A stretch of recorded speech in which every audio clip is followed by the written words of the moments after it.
story.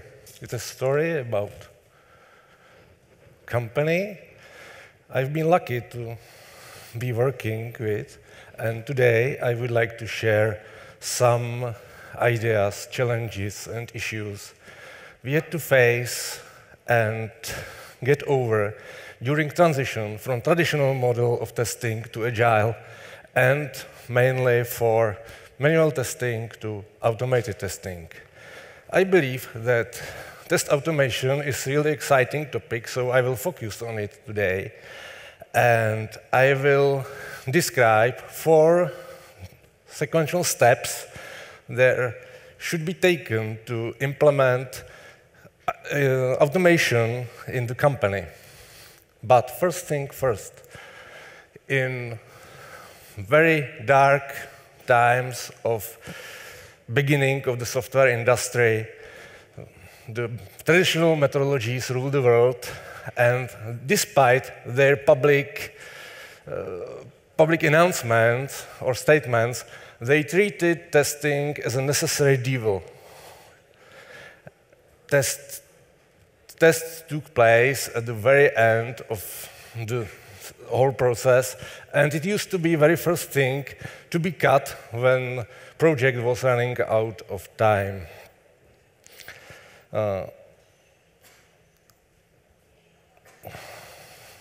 Roughly at the same time as my country and your country belong to the same empire, the agile appeared as a vision. Software started to be tested at the very beginning of the whole process, and as if it wasn't enough, even testers and developers were supposed to work together. What a heretic idea, you can say, but surprisingly, it turned to be viable, and it lasted until today. Testers became original part of agile team and start working together with developers. As a result, the bug can be discovered much sooner, and developers was able to appreciate work of testers on everyday basis, which helped, of course, to increase the mutual respect between those two groups of people. Let's believe that this respect will grow continuously, and we can move to the next stage, or next level of testing, agile testing. Because when you start testing at the beginning, it can happen that some test has to be performed repeatedly. And it's, of course, really boring task. So no wonder that next level to increasing quality and not go mad is test automation. It's, of course, a great tool for regression testing, and because of that, developers can make changes in their code relatively safely. I said now nothing new, everybody knows that very well, but what is much more interesting is how to start the automation, and it needn't to be so obvious as you might expect. Based on my experience, typical course of implementing automation has 4 phases. The initial idea usually comes from a tester who is bored by humdrum work and is able to write some test scripts for, at that moment, internal usage in their department. After some time, he shows it to manager, and he will probably denote it as, well, very interesting. But for real usage in everyday work, we have not enough time, money, goodwill, anything you want. But luckily, tester can't be discouraged so easily. He continues writing those tests illegally. It's not because he would like to be a guerrilla leader. It's because he wants those tests really helps him on everyday work. So project can move to the phase which I called wow effect. It comes at the moment when these partly illegal tests will discover some really ugly bug on very unprobable place. Everybody do, wow, was wonderful. And it's precisely the moment that it's high time for unrealistic expectations. I can remember a manager who I had asked for support for automation in the company. And I took advantage of the situation when our scripts just prevented release of the product with a really serious security issue, which would be never found by our manual testers. I talked to him, I was very convincing and used a lot of undeniable facts. And when it seems he's on my side, he asked the ultimate questions. Well, and how many testers I will be able to fire when you finish it? Of course, I hated to disappoint him, but I have to confess that we are going to keep all of them, and maybe we should hire some more. But at that moment, I didn't succeed because of his unrealistic expectations. That's quite common. People often believe that test automation will solve all their quality issues. They believe that you will find all hidden bugs, you will not need testers anymore, manual testers, and so on. Those people even try to support the automation because of their expectations. So testers are allowed to write these tests finally as a part of their job. And ironically, they are caught in their own trap. It's because their original work is still same. And besides, they have to write those tests. And they have not enough time for that, of course. So welcome to phase 4, which is called Sober Up. And as you know, the hangover is never painless.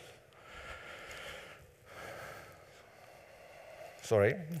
Managers feel cheated, of course, because their expectations haven't been met, and their investments are going down tubes. Testers feel cheated because their situation is still the same. They are overloaded, of course. And suddenly, the company is on crossroads. Some people are discouraged completely, and they throw away the whole project of test automation forever. But braver ones have to rethink the whole conception. You might know it, and you are going to decide what to do next. I can tell you which way we took. Eventually, we realized that enlightened managers and enthusiastic testers are not enough for success. It was obvious that we need solid infrastructure for running tests and analyzing results.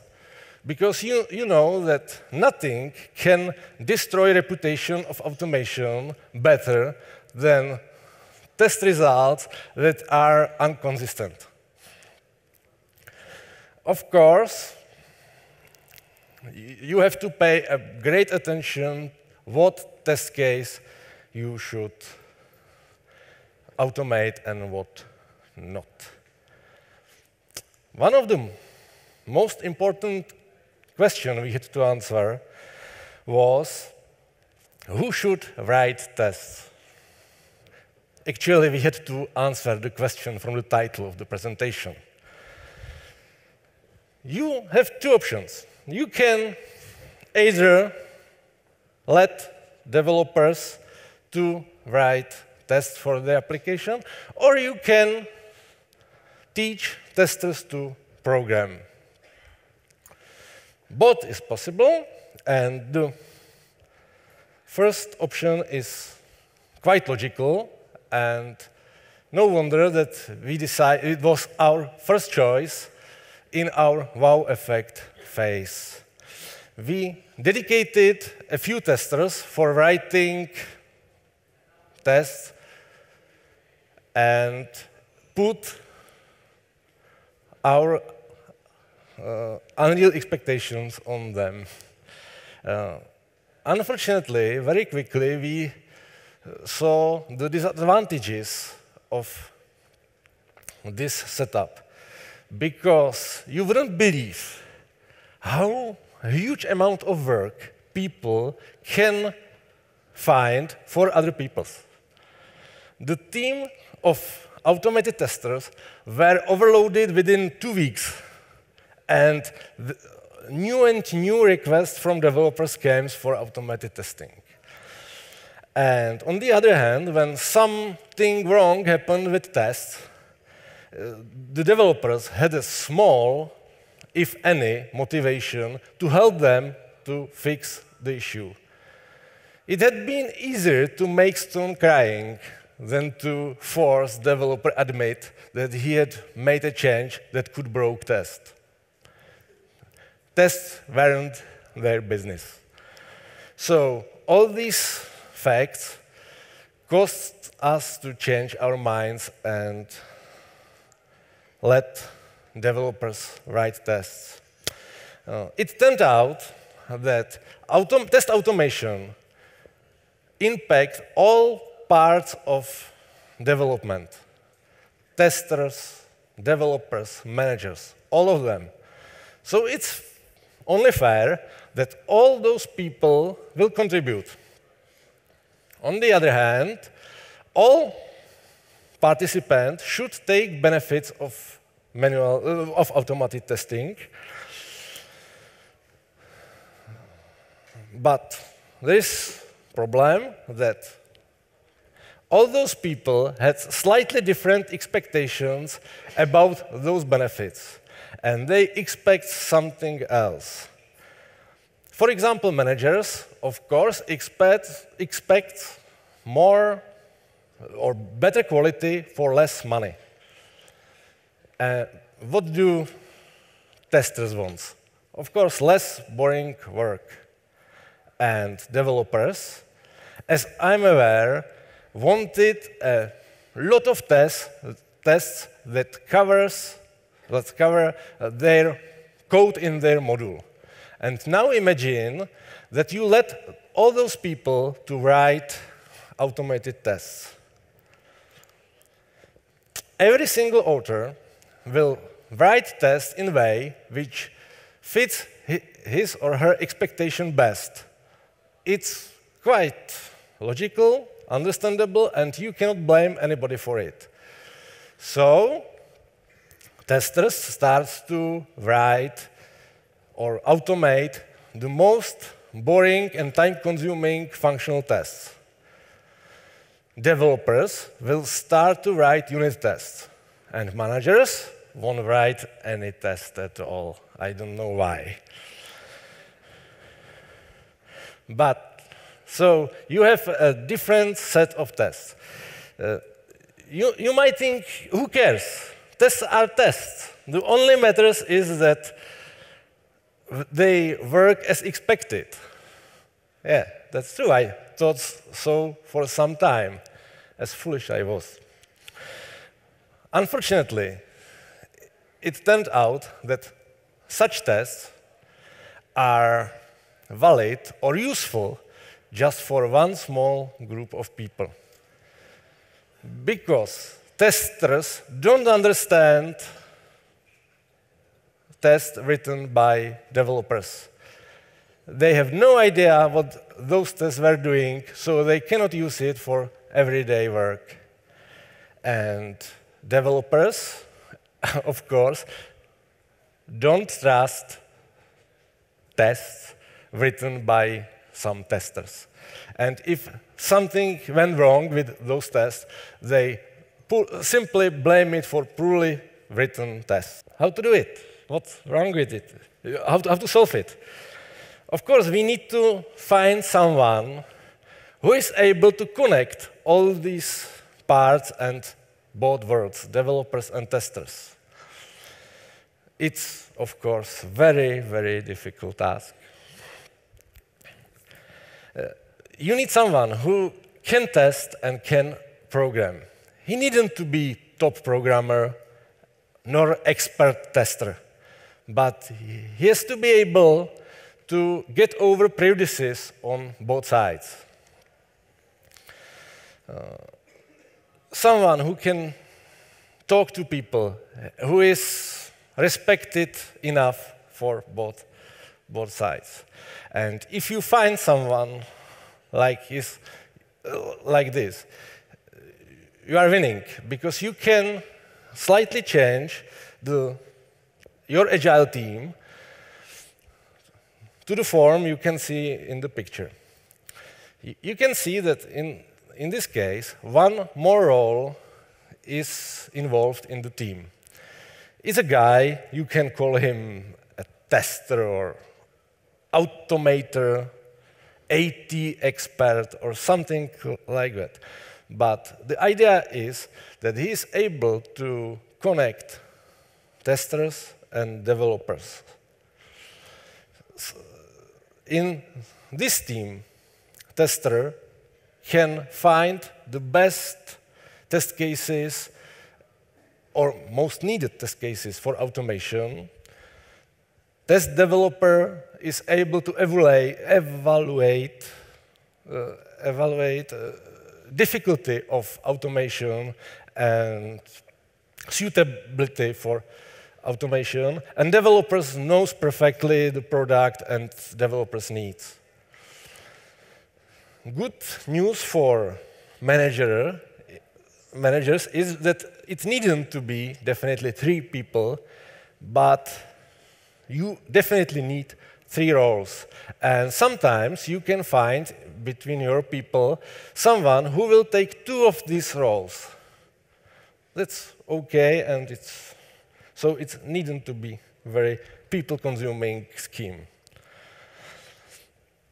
If you have all those 3 roles involved in your team, you can establish so-called shared ownership of tests. And how does it work in practice? Trinity, tester, developer, and tester-developer meets regularly on everyday basis, and they are trying to find what will be automated when, who will write the test, and who will maintain the test after then. Surprisingly, this needn't to be the same person. Sometimes you can have someone who will write test, and later postpone it to someone else, and he will take care for the rest of his life, for example. And of course, those people have to, or the team has to sort out priorities, because very seldom you have enough time to write all automated tests you want.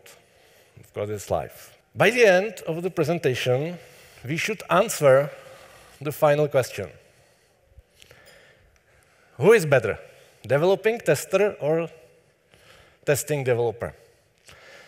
The answer is a little bit embarrassing.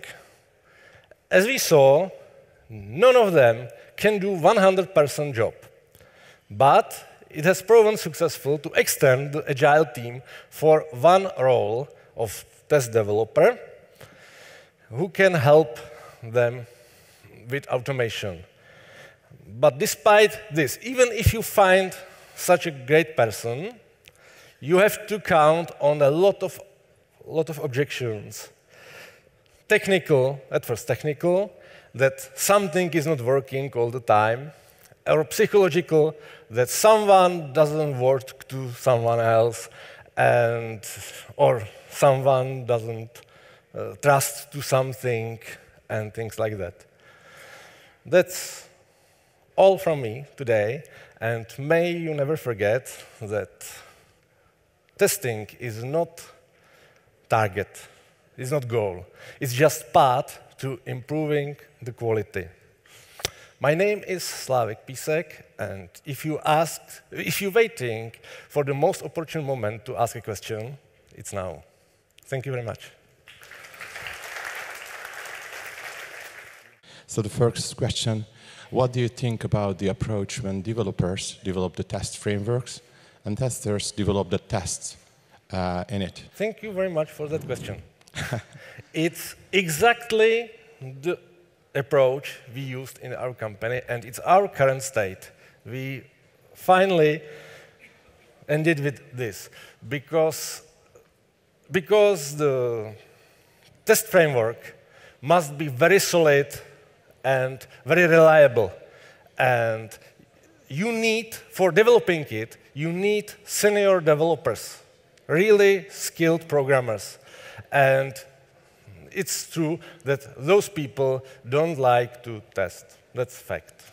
And for writing tests, you need a little bit different set of skills. So I recommend this approach to you.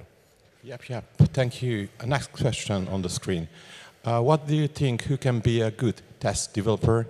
A developer who is at unit testing, or a tester who likes writing scripts? I believe both of them. My experience says that those people must be at the first moment open-minded. They must not have a lot of prejudice. They must feel and understand the value of testing. It's the only qualification for him. It's about to be good test developer. From my point of view, is soft skill, not hard skill. It doesn't matter if you prefer to write unit testing and functional testing, but you must be able to look over the situation and decide what is best at the moment. Yep, thank you. So, next question. How do you align people's expectations? I think we all need to have the same goals and respect each other's opinion, right? Yes, of course, you're right. You must understand that those expectations are not in opposite. I talked about them. And truth is that during developing cycle, the importance of differs of this point of view. At the very beginning of the project, the unit tests, of course, are probably more important at the moment than functional tests.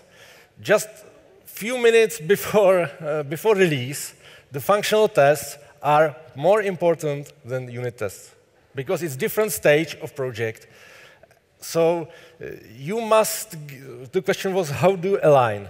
You shouldn't align. You must explain to people that all of them are important, and sometimes they have to get one step back to give more space to other people's, because your time will come, let's say, after 2 weeks or next sprint or something.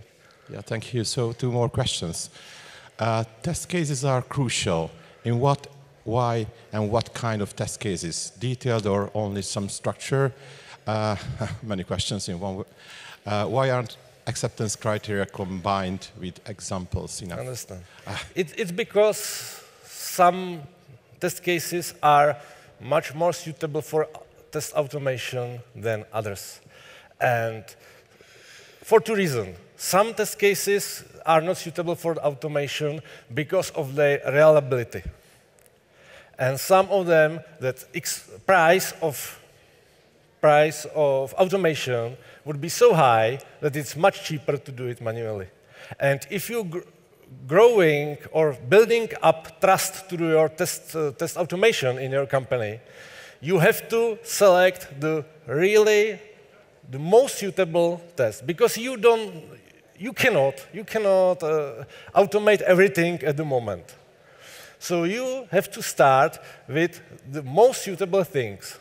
So it's unavoidable that some people come to you and say, listen, I would need to automate this test case. And you have to disappoint him and say, sorry, it's not time for it now.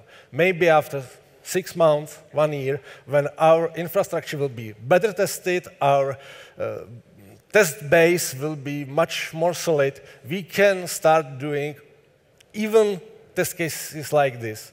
But at this moment, we have to choose something much simpler, cheaper, or something. Yeah. And one final question. Basically, you just said people need basic understanding in the field they work on. What skills do you think are the most important for an auto tester?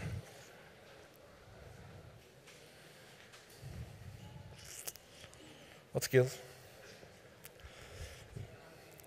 Maybe I have already answered it. You need basic skill of testing, and you need basic skills of programming. But you need to see a big picture. You must understand that some tests are suitable for automation, other less than that. And you must understand that developers pay more attention to unit tests than testers. And you must not try to force them to do it different. So I believe the soft skills are the most important skills for general soft skills, ability to communicate to each other, not to be rude to people and things like that.